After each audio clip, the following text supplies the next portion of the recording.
Are you Lord God Almighty? Worthy is the Lamb, worthy is the Lamb. You are holy, holy. Are you Lord God Almighty?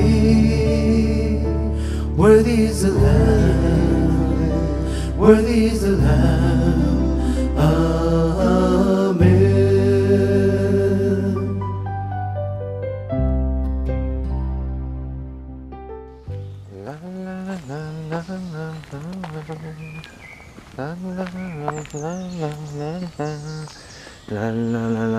Ouh là là là là là là. Mais alors, qu'est-ce qui s'est passé?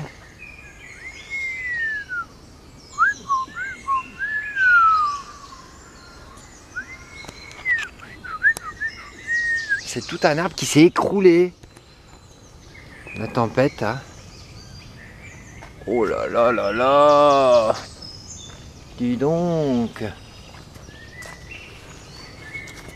Oh, il a été déraciné. Ah bah oui. Il a été déraciné. Oh là là là là. Il a été déraciné. Et ouais. Cela arrive, hein, une tempête, un vent impétueux, un peu trop fort, et crac! Et c'est tout l'arbre qui s'écroule en plein chemin. En plein sur chemin, il est tombé. Eh ben,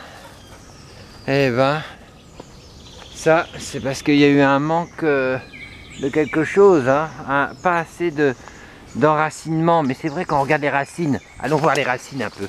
Allons voir à la base. Hein, toujours aller voir à la racine du problème. Oh là là, dis donc.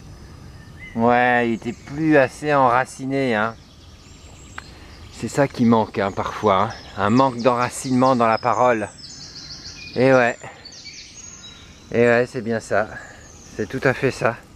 C'est ça qui s'est passé. C'est un manque d'enracinement dans la parole. Et ça, c'est fréquent, hein. C'est fréquent et justement j'étais en train d'étudier un passage de Galates qui parle justement de ces problèmes. Bon, à première vue on voit pas, hein, ma petite Bible.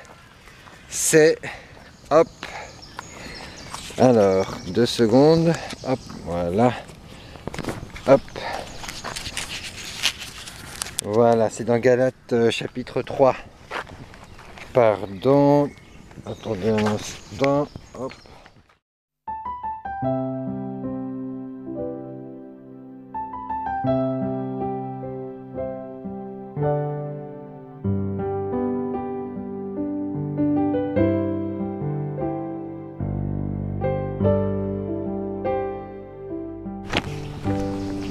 Hop. Hop, pardon. Alors, c'est où? Ah oui, le fameux passage qui dit: ainsi la loi a été comme un pédagogue pour nous conduire à Christ, à Machiar, afin que nous fussions justifiés par la foi. la foi étant venue, nous ne sommes plus sous ce pédagogue. Et voilà. Et ça malheureusement, c'est vraiment un grand piège si on l'interprète mal. On peut croire qu'on n'est plus sous le pédagogue, donc la loi, hein, c'est-à-dire les prescriptions que Dieu nous a données, hein, on n'a plus à les suivre. Beaucoup comprennent comme ça. Hein. Et c'est une mauvaise compréhension. Hein. Ça, c'est la pensée grecque influencée par le diable, hein, tout simplement. Hein. La pensée grecque, c'est celle qui va être remplie de sagesse humaine, rationnelle, philosophe, toujours en train de penser, toujours, mais pas selon Dieu, mais selon ses propres pensées humaines. Et donc c'est une forme de pensée qui ne se tourne pas vers Dieu. Donc qui n'a surtout pas besoin de la loi de Dieu, hein. Surtout pas besoin, parce que justement elle veut pas de Dieu, elle veut penser par elle-même. C'est la liberté de l'esprit, quoi, en fait. C'est ça. Mais la liberté de l'esprit humain, pas l'esprit de Dieu. La liberté de l'esprit de Dieu se fait par rapport à sa loi, justement, mais avec son esprit. Hallelujah.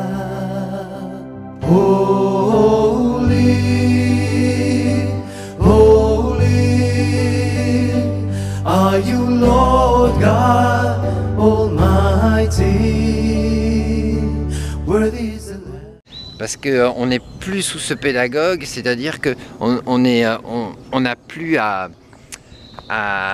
suivre la loi de manière religieuse, stricto sensus, mais on la respecte par la liberté de l'esprit qui ne va pas annuler la loi. Alors c'est un peu compliqué à expliquer, et c'est pour ça qu'à un moment donné, on a besoin d'exemples terrestres pour comprendre les choses célestes. Et il y a un exemple typiquement parfait que j'aime prendre pour expliquer justement cette liberté de l'esprit par rapport à la loi. Et ben c'est le permis de conduire. Le permis de conduire, au début on a des leçons de code de la route, donc on doit respecter tous les panneaux, tout. On a des leçons, on a des tests. Et à un moment donné, quand on connaît suffisamment le code de la route, hop, on commence les leçons de conduite. On met en pratique la théorie. Mais on a un moniteur qui nous apprend à bien conduire. Alors on conduit, on fait attention, ceci, cela, et il nous enseigne. Et, on fait des erreurs, mais il nous reprend, etc. Et donc on est sous un pédagogue. L'enseignant, le moniteur d'auto-école. Et au bout d'un moment, après avoir été suffisamment formé par ce pédagogue, eh ben, on obtient notre permis de conduire. Et là, on est dans la liberté de conduire comme on veut, d'aller où on veut, si toutefois on respecte le code de la route. C'est-à-dire si toutefois on respecte toujours scrupuleusement la loi. On n'est plus sous le pédagogue qui est là pour nous dire tourne à droite, tourne à gauche et tout. Non, on fait ce qu'on veut tant que on respecte la loi, le code de la route. Grâce à la loi de la route, à la Torah de la route, à la conduite, au code de la route, pardon, eh ben, on est libre d'aller où on veut. Parce que justement, on sait qu'on ne fera pas d'accident bêtement. Parce que on ne va pas griller un stop, un feu rouge et compagnie, parce qu'on connaît le code de la route. Mais si on ne connaît pas du tout la loi de la route, on va très vite se planter, hein.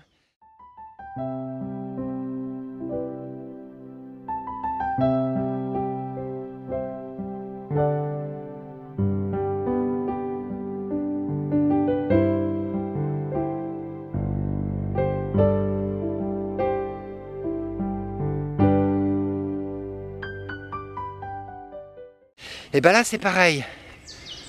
Au début, Dieu nous forme par la loi. Il y a un pédagogue, donc on étudie la Torah, on étudie, et au bout d'un moment, quand on a suffisamment bien intégré ces choses, et ben, on sent une liberté de l'esprit, la foi qui vient, parce que la foi vient de ce qu'on entend, et ce qu'on entend vient de Dieu, hein. Ce qu'on entend vient de l'étude de la Torah, vient du pédagogue. Et à un moment donné, on a une foi suffisamment grande pour commencer à faire les choses naturellement, parce que on connaît la loi, donc on la respecte, et puis après on commence à faire vraiment des choses qui glorifient Dieu, parce que on est dans sa volonté conformément à sa loi, et il nous dépose des choses à cœur et on les fait. Mais un filtre pour savoir si c'est bien de Dieu, c'est est-ce que ça vient bien de sa Torah émet? C'est très important. Comme quand on conduit, tout ce qu'on fait, où on va et tout, ok, mais est-ce qu'on n'est pas en sens interdit? Ou est-ce qu'on n'est pas en train de prendre l'autoroute en sens inverse? C'est très important. Et c'est une question de vie ou de mort. Et ben c'est pareil avec la Torah émet. C'est une question de vie ou de mort spirituelle. Si on fait n'importe quoi, et ben on est mort. Quoique vivant, mais on est mort.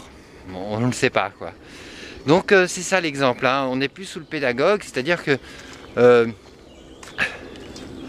on reçoit vraiment l'Esprit de Dieu parce qu'on veut lui obéir et on a suffisamment étudié, donc la foi est venue de ce qu'on a étudié, entendu et tout ça. Et alors on pratique naturellement et on n'a plus besoin qu'on nous reprenne sans cesse parce que, voilà, par exemple Shabbat, moi on va pas me rappeler, ah il faut faire Shabbat. Non mais je fais Shabbat tout simplement, je l'observe, voilà, parce que c'est inscrit en moi. Alors je le fais à mon échelle, bien entendu, parce que je suis de peu de foi, mais il y a quand même une petite foi. Et dès qu'on a la foi, eh ben on est dans la liberté de l'esprit, qui ne transgresse jamais la Torah. C'est notre filtre aussi pour savoir si on est toujours dans la foi. Et Dieu permet toutes ces choses pour qu'on avance quand même toujours sur des bons rails de la liberté.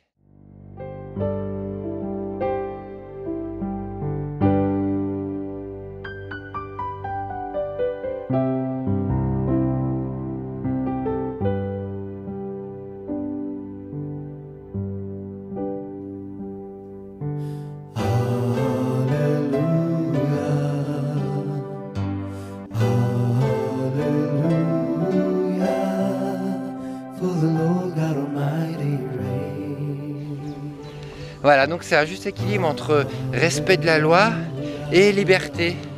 Plus on respecte la loi, plus on est libre. Plus on respecte le code de la route, plus on est libre d'aller où on veut. Voilà, moi j'ai jamais été aussi libre en voiture qu'après avoir obtenu mon permis de conduire. Donc après le pédagogue, qui était indispensable, eh ben, j'ai été réellement libre. Mais je n'annule en aucun cas le code de la route, jamais de la vie. Oh là là, surtout pas. Surtout pas, je vais pas me dire maintenant je ne suis plus sous ce pédagogue, donc je vais prendre le sens interdit. Jamais, grand jamais. Donc c'est comme ça qu'il faut le comprendre. On n'est plus sous le pédagogue, parce que justement on est mature. On devient des hommes et des femmes faits, c'est-à-dire affermis.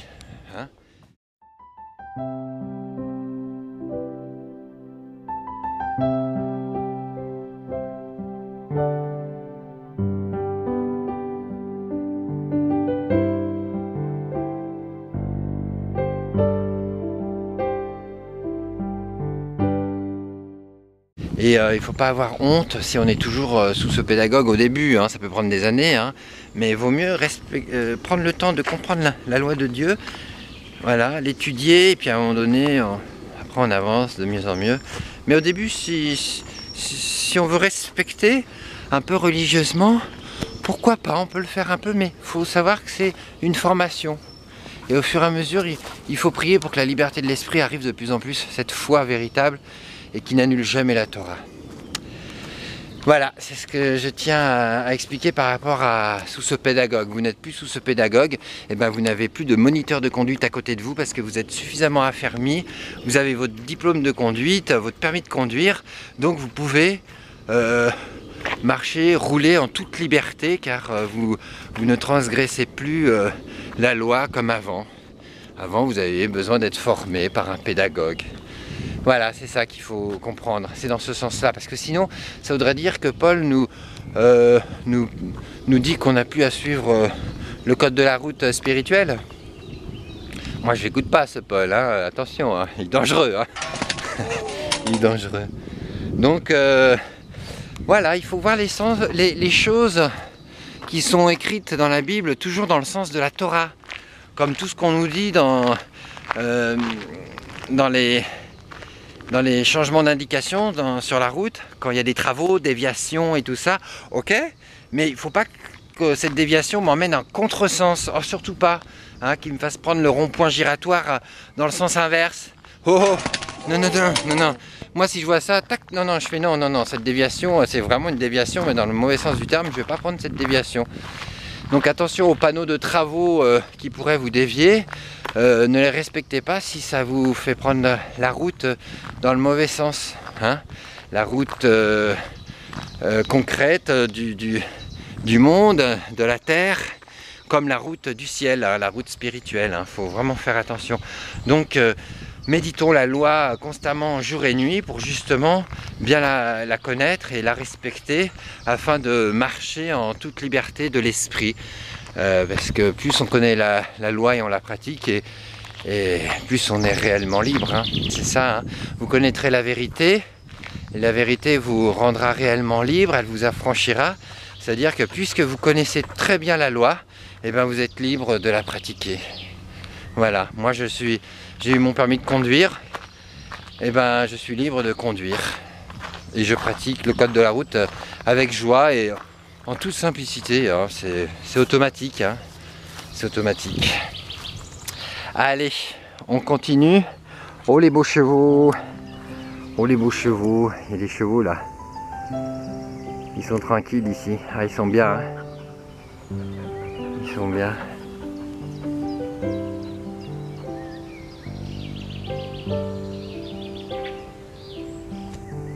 Oh ouais, ils sont bien.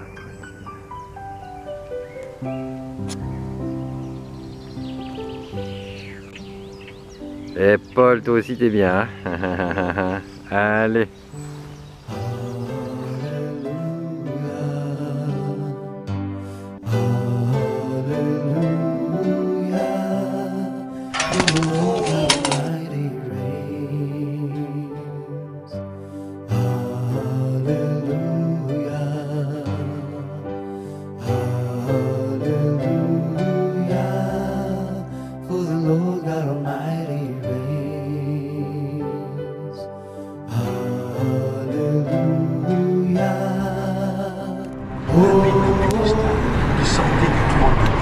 Un petit exemple concret, hein, parce que Dieu est esprit et vérité.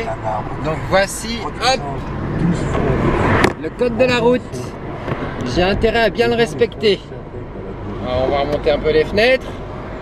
Il n'y aura plus de le trône de Dieu et de l'agneau sera dans la ville. Hop, ses serviteurs lui je le laisse passer. Voilà, il faut être gentil, hein. Il n'y aura voilà, c'est important. Tu aimeras ton prochain comme toi-même, c'est aussi dans le code de la route, hein. Oh, pardon, hop. Donc, toutes ces choses sont importantes. Il y a des flèches de rabattement, donc je ne vais pas jouer mon rebelle à vouloir aller contre ça. Je suis bien à la route. Là, à ma droite, il y a un stop, donc j'ai pas à m'inquiéter. Il n'y a pas de priorité à droite. Là, le feu, il passe au vert. Ah ouais, il passe au vert, donc c'est à moi. Il y a un dos d'âne, je ralentis, c'est normal. Donc, c'est-à-dire qu'à un moment donné, dans notre marche, il y a un passage où c'est un peu chaud.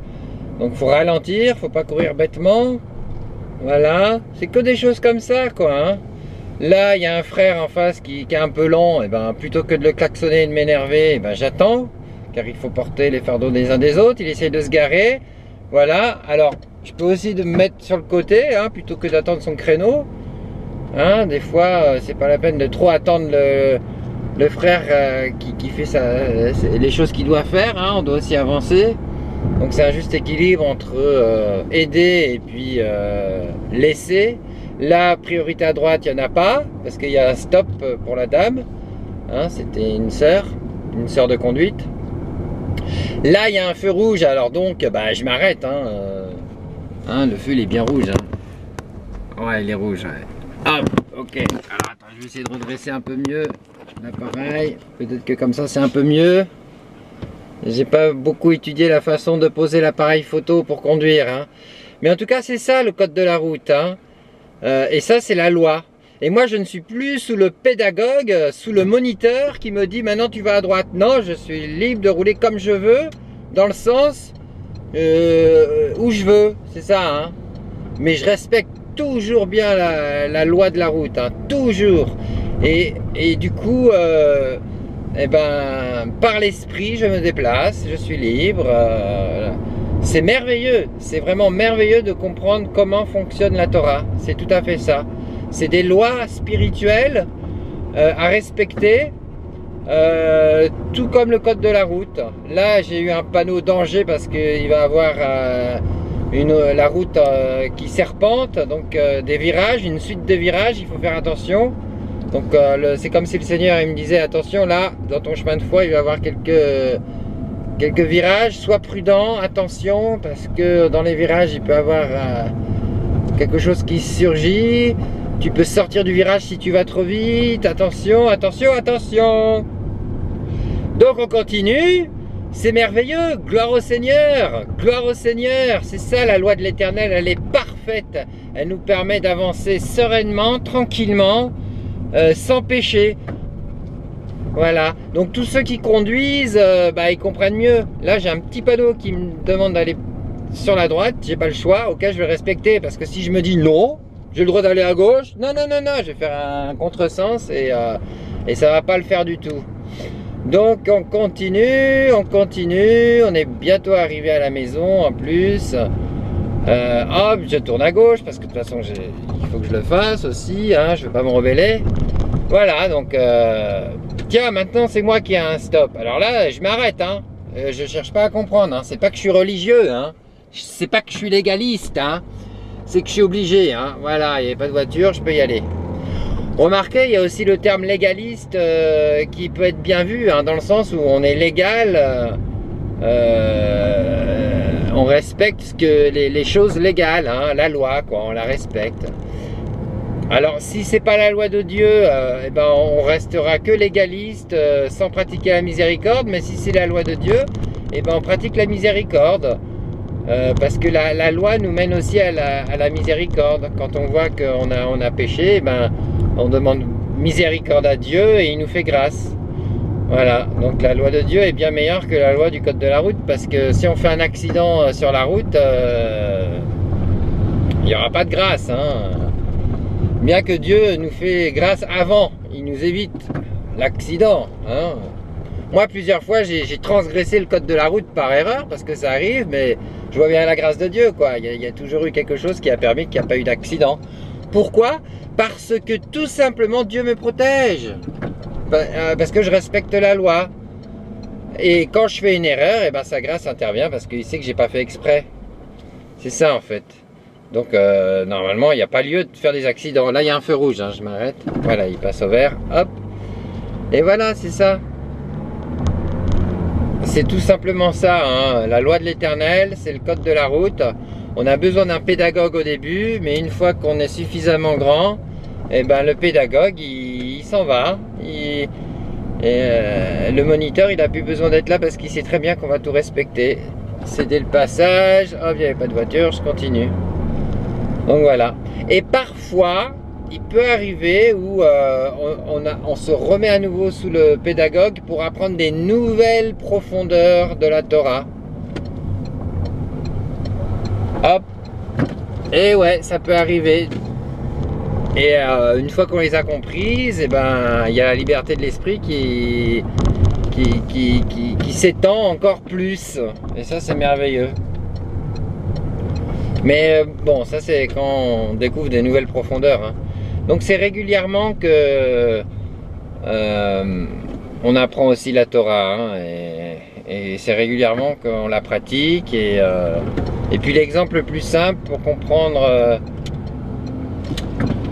le principe de liberté de l'esprit et le respect de la loi, c'est ça. Plus on respecte la loi, plus l'Esprit de Dieu est avec nous et on se sent libre de pratiquer parce qu'on comprend pourquoi on doit faire ces choses. Il nous révèle au fur et à mesure. Et là, moi, je respecte parfaitement le code de la route parce que je sais très bien pourquoi il faut respecter ces choses. Hein. Mais au début, même si je ne sais pas tout, eh ben, je respecte. Et au fur et à mesure, je comprends. Nous ferons et nous comprendrons. Ça, c'est un slogan, entre guillemets, hébraïque, qui veut dire, en hébreu, on dit « Naase venishma ». Nous ferons et nous comprendrons. Nous ferons premièrement ce que Dieu nous demande et nous comprendrons parce qu'en même temps on étudie ces choses et à force de les faire et les étudier, et ben on comprend de mieux en mieux et donc la foi vient et puis on découvre Mashiach, hein, le Mashiach qui est la Torah, hein, et plus on approfondit les profondeurs de la Torah et plus on découvre Ah, alors là, il y a un imprévu, donc c'est pour ça qu'il faut être très dans la grâce. Un petit coup de klaxon quand même. Voilà, pour qu'il pousse sa tondeuse. Hop, je le salue, hein, pour lui dire que je t'aime quand même, il n'y a pas de problème. Hein. C'était juste un avertissement. Et c'est important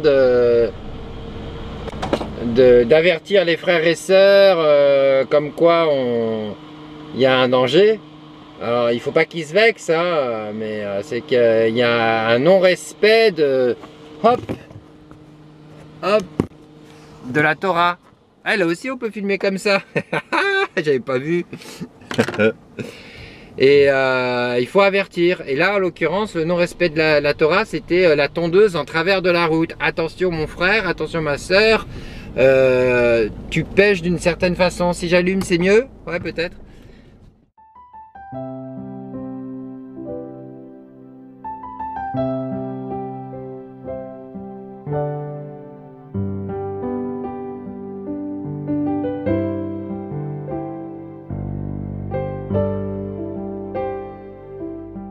Donc là, je me gare, hop. Et c'est important, hein, toutes ces choses. Ah, l'avertissement, parce qu'il y a un danger derrière.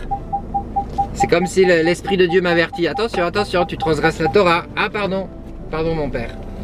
Voilà, là c'est bon. Donc là, je me gare, et puis comme ça, il y a pas de problème. Je suis bien à ma place. La Torah permet aussi de savoir être à notre place. Parce qu'on est un membre du corps. Et le membre du corps doit être à sa place, doit avoir sa fonction. Et quand tout le monde est bien à sa place et connaît sa fonction, alors là, il y a l'épanouissement du corps du Mashiach. Holy, holy, are you Lord God Almighty?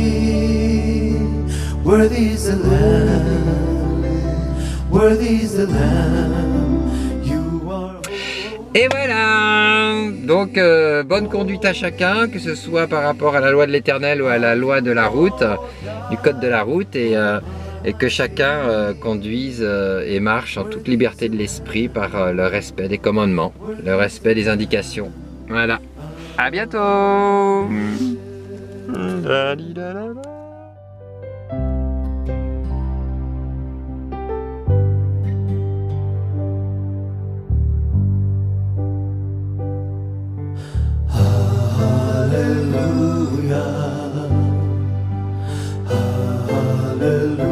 Hallelujah, כי האל הקדוש הוא מושל. Hallelujah, Hallelujah, כי האל הקדוש הוא מושל. Hallelujah, Kadosh, Kadosh, כן אתה אדוני צבאות, ההוא הזה, כי אתה קדוש, קדוש, כן אתה אדוני צבאות, ההוא Hazel, you are holy.